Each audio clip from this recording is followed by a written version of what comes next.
नमस्कार साथियों, एक बार फिर से हाजिर हूँ मैं आपका पसंदीदा कार्यक्रम ज्ञान की पाठशाला लेकर। और जैसा कि हमने अपने पिछले एपिसोड में जाना, पापों का पश्चाताप किस तरह करें, और बहुत ही सहज हमें भाई साहब ने समझाया। और अब अपने इस कार्यक्रम को शुरू करते हैं। हमेशा की तरह आज भी हमारे साथ यहाँ मौजूद हैं अयोध्या से बीके मुकेश भाई। बहुत बहुत स्वागत है भाई जी आपका एक बार फिर से हमारे इस कार्यक्रम में। स्वागत है। ओम शांति। ओम शांति भाई जी।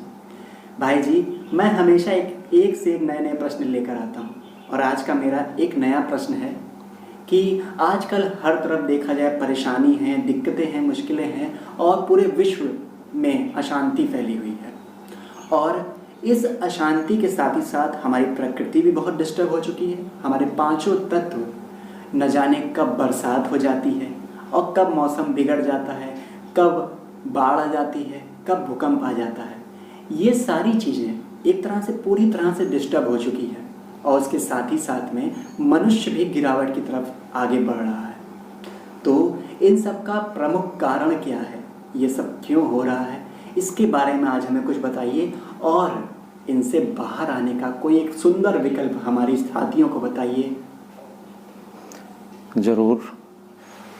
हम आप सभी जानते हैं और प्रत्येक धर्म वाले जानते हैं सब कि अपना ये भारत, जिसको कभी जो सनातनी संस्कृति और सभ्यता से भरपूर था जी, उस काल को कहा गया था सतयुग, स्वर्ण युग, पैराडाइज, जन्नत, वहिस्त, अनेक नामों से अनेक धर्म के लोगों ने उसको स्पष्ट किया है। भारत अनेक सांस्कृतिक और सभ्यता का देश है, ये हम आप सब जानते हैं। जब अपना भारत, क्या पूरे विश्व को आप ले सकते हैं, क्योंकि भारत को महाभारत कहा गया है। महाभारत यानी भारत बहुत बड़ा, यानी पूरी विश्व अपने भारत में ही था। ये तो विखंडन हुआ है बीच में, और हम लोग उसको स्वर्ग बोलते हैं, सतयुग का काल। उस काल की इतनी ज़्यादा बड़ाई की जाती है और सब उसको देखना चाहते हैं, साक्षात्कार के द्वारा भी देखना चाहते हैं, प्रयास करते हैं, क्योंकि वो सुंदर काल था। अभी जो समय चल रहा है उस काल के बिल्कुल विपरीत चल रहा है, जिसको कहा गया कलयुग, काला युग, और उसको सतयुग कहा गया था। स्वर्ग, पैराडाइज, दोनों में अंतर क्यों है? क्योंकि यहाँ पर अधर्म का राज, जैसा कि हम लोग पहले एपिसोड से दूसरे एपिसोड तक पहुँचे हैं, उसके बारे में भी सुना है। और वहाँ पर क्या है? धर्मयुक्त जीवन, जिसको बोलते हैं संस्कृति और सभ्यता से भरपूर था। अभी हम कहते हैं कि अपनी संस्कृति और सभ्यता धीरे धीरे नष्ट हो रही है जी। वो अपने आप तो नष्ट नहीं हो रही है, कारण तो हम ही आप हैं। इस धरती को चलाने वाले मनुष्य आत्माएं ही हैं जो खेल कर रही हैं। तो आपने कहा, प्रश्न किया कि गिरावट कैसे, प्रकृति में इतनी गिरावट और मनुष्य में इतनी गिरावट। तो प्रकृति की गिरावट से मनुष्य का गिरावट नहीं हुआ है, मनुष्य के गिरावट से प्रकृति में इतनी ज़्यादा गिरावट आई है। ये हम सबके, जैसे हमने पहले एपिसोड में समझा कि थॉट का प्रभाव पड़ता है, हमारे विचारों का प्रभाव अपने शरीर पर पड़ता है। ये शरीर प्रकृति की ही रचना है ना। जी बिल्कुल। डॉक्टर भी ये कहता है, पॉजिटिव सोचो, नकारात्मक जितना सोचेंगे इसमें अनेक विकृतियां पैदा हो जाती है, रोग का जन्म देता है। ये जो बाहर प्रकृति है उसी से निर्माण है। इसको समझने के लिए हम उदाहरण देते हैं। संस्कृति, प्रकृति और विकृति, ये तीन चीज हैं। प्रकृति किसको बोलते हैं? स्वभाव। जैसे शरीर का स्वभाव क्या है ये भी आपने समझा। अब जैसे कि भूख लगना तो भोजन खाना है, पलक झपकना एक स्वभाव है, नींद आना भी तो सोना है, ये स्वभाव में है। इसको प्रकृति बोलते हैं। अब आती है बात जो है विकृति की और संस्कृति की। विकृति क्या है? आपके पास नींद आपके पास नहीं आ रही है, लेकिन आप फिर भी सो रहे हो जबरदस्ती। भूख नहीं लगी है, लेकिन मनपसंद चीज़ आपके सामने आ गया, आप उसके बाद भी उसको खा ले रहे हो। ये स्वभाव के विपरीत है, यानी प्रकृति के विपरीत हम कार्य कर रहे हैं। तो निश्चित रूप से परिणाम भोगना पड़ेगा ना। बिल्कुल। आपने भूख नहीं लगा है, लेकिन मेरे मनपसंद चीज़ कोई चीज़ आ गया, हमने एक के बजाय 4-5 खा लिया। जी, डॉक्टर के पास तो जाएंगे, उसमें ना तो परमात्मा का दोष है, उसने ये नहीं कहा था कि अच्छा तेरे मन की चीज़ आई है चल ज़्यादा खा ले। इसको विकृति ही बोलते हैं। भारत की संस्कृति जिसकी वजह से, सभ्यता जिसको बोलते हैं, जिसकी वजह से ये भारत कभी विश्व जन्नत था, सतयुग था। हमने अपने आप में अंदर विकृतियां खुद पैदा की है, इंद्रियों के वशीभूत होकर। फिर उसी के सहारे साथ साथ भारत की सभ्यता और संस्कृति खत्म होती गई। जितना मैंने इन इंद्रियों के द्वारा सुख प्राप्त करने का नियम मर्यादा को तोड़कर आगे बढ़ा, संस्कृति गई। संस्कृति किसको बोलते हैं? जो हमारी भारतीय संस्कृति है। हम आप देखते हैं कि जब हम कोई व्रत करते हैं तो भूख भी लगी रहती है, उसके बाद भी हम भोजन नहीं करते। ये संस्कृति है। क्यों? उस खुशी भी रहती है एक कि हम परमात्मा के लिए हमने व्रत रखा है। ठीक है। वैसे तो घर में अगर ऐसी कोई व्रत नहीं है, टाइम नहीं चल रहा है, तो घर में ही आप देखेंगे 10 मिनट भी भोजन का लेट हो गया घर में बनाते हुए तो लोग कैसे क्रोध करते हैं, अभी तक क्यों नहीं भोजन आया, क्या कर रहे थे वहाँ पर। ठीक है। लेकिन जब धर्म की बात आती है, संस्कृति की, तो हम बड़े खुशी खुशी 1 हफ्ता नहीं खाते। जी भाई जी, ऐसा है। और मन को एक एनर्जी भी रहती है ना। हाँ, खुशी रहती है, यहाँ नहीं, उसके बाद भी भरपूर लगता है। हम ऐसे, मुझे 2 किलोमीटर जाना हो तो बहुत सोचना पड़ेगा, लेकिन संस्कृति देखो, जब परिक्रमा आता है तो 14 कोस तक लोग चले जाते हैं खुशी खुशी, हंसते खेलते। ये क्या है? भारत की संस्कृति।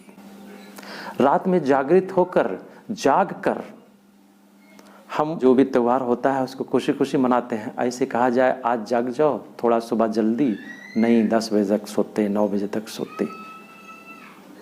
तो संस्कृति क्या हो गई? समझने का प्रयास करिए कि संस्कृति क्या थी हमारी सबकी।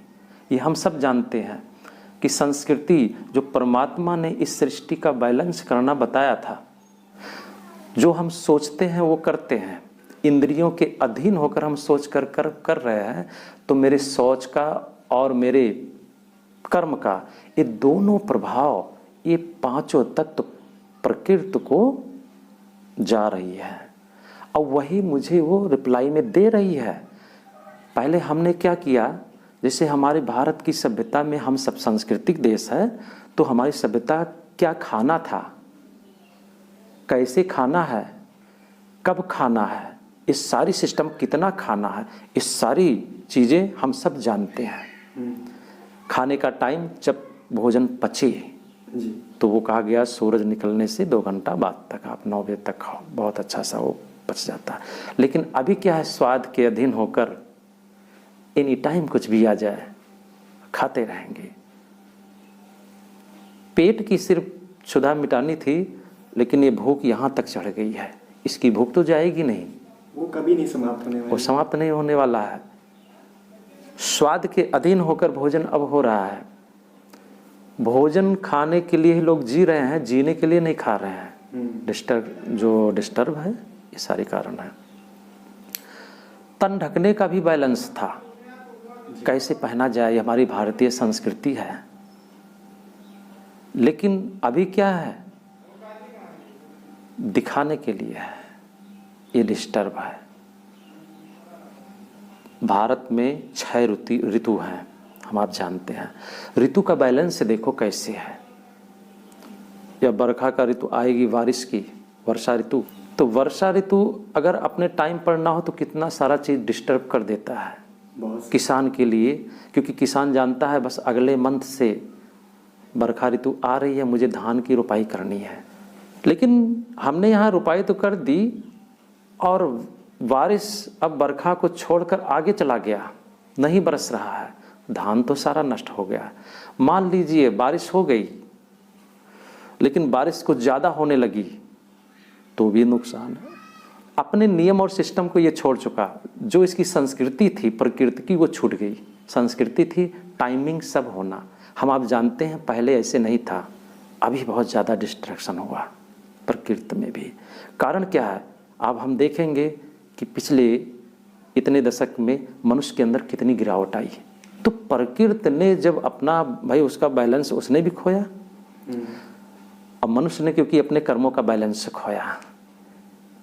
हर चीज का एक पहर है, पहर के टाइम के अनुसार कार्य निहित है, प्रकृति ने प्रदत्त किया है। परमात्मा ने यह सिस्टम बना के रखा था, सुबह दोपहर शाम रात्रि। तो ये चारों पहर को, चारों कार्य इसमें निश्चित है कि सुबह में क्या करना है। अमृत बेला आप उठते हैं तो भगवान धर्म कार्य के लिए 8 बजे तक सुबह निहित है। लेकिन अभी क्या है, सब कुछ डिस्ट्रैक्शन में है। सोने का टाइम है 10 बजे तक सो जाओ, लेकिन आज लोग सो कितना टाइम रहे हैं, 12-1 बज रहा है, 2 बज रहा है। जब जगना है तब सो रहे हैं, जब सोना है तब जग रहे हैं। हम कैसे सुख और शांति की उम्मीद कर सकते हैं? हम अच्छे स्वास्थ्य की कैसे उम्मीद कर सकते हैं? क्योंकि जो खाना है विटामिन्स प्रोटीन्स वो तो स्वाद उसमें है कम, तो उसको हम नहीं यूज कर रहे हैं। हम स्वाद के लिए खा रहे हैं, विटामिन्स के लिए नहीं। हम उम्मीद करते हैं स्वास्थ्य अच्छा रहे। जी हाँ, ये सबकी उम्मीद रहती है और सब लोग अनावश्यक ही अनाप शनाप खाए जा रहे हैं। जी, तो ये हम आप सभी देख रहे हैं, कर भी रहे हैं। तो दोष किसका? परमात्मा का क्या? किसी की तबीयत खराब हुई, दोष परमात्मा के ऊपर? अरे हम देखें हम क्या कर रहे हैं। ये सृष्टि भी परमात्मा ने बैलेंस के ऊपर बनाया था। मन बुद्धि का बैलेंस, कर्मों का बैलेंस, सब डिस्टर्ब होता चला गया। प्रकृति ऑटोमेटिक डिस्टर्ब हो गई। हम सुधर जाएंगे, हम अपने इन सारे नियम और मर्यादाएं जो भारत की संस्कृति, इसको सुधार लेंगे तो निश्चित है प्रकृति भी आपकी सहयोगी बन जाएगी। परमात्मा शिव ने यही आकर समझाता है, कहा बच्चे मैंने इस सृष्टि को बैलेंस में बना के दिया था, सब कुछ तुमने इसको नष्ट कर दिया। और जब बैलेंस था तो सब भारत सुख शांति समृद्धि से, और प्रकृति अपने सतो प्रधान स्वरूप में थी जो दुख नहीं देती थी। तभी उसके लिए कहा गया भारत जन्नत था, स्वर्ग था, बहिष्ठ थी। अनेक शब्दों में ट्रांसलेट कर दिया, इंग्लिश में दूसरा बोल दिया, लेकिन उसका सही सत्युग, सतो प्रधान युग, जहाँ पर कोई भी बुराइयाँ नहीं थी। अब फिर से जब वो डिस्टर्ब हुआ तो परमात्मा आकर फिर उसका बैलेंस कराना सिखाता है, नियम और मर्यादा करना सिखाता है। कैसे करना सिखाता है, मैं आपको अगले चैप्टर तक इसका आप सबको बताने का प्रयास करूँगा। लेकिन अभी कैसे डिस्टर्ब हुआ है ये बहुत ही सार शब्दों में आपको बताने का प्रयास किया है। जी बिल्कुल भाई जी। साथियों, भाई जी ने आज हमें बहुत ही प्यार से सहज समझाया है और मैं ये आशा करता हूँ कि ये एपिसोड यही नहीं, आगे जो नया एपिसोड आएगा उसमें आपके प्रश्नों का उत्तर आपको पूर्णतः मिलेगा। और भाई जी आपने बहुत ही अच्छी तरह से हमें आज समझाया और आगे भी आप समझाते रहेंगे। आप इसी तरह से हमारा मार्गदर्शन करते रहिए। और अब इस कार्यक्रम से हमें दीजिए इजाज़त। ओम शांति। ओम शांति।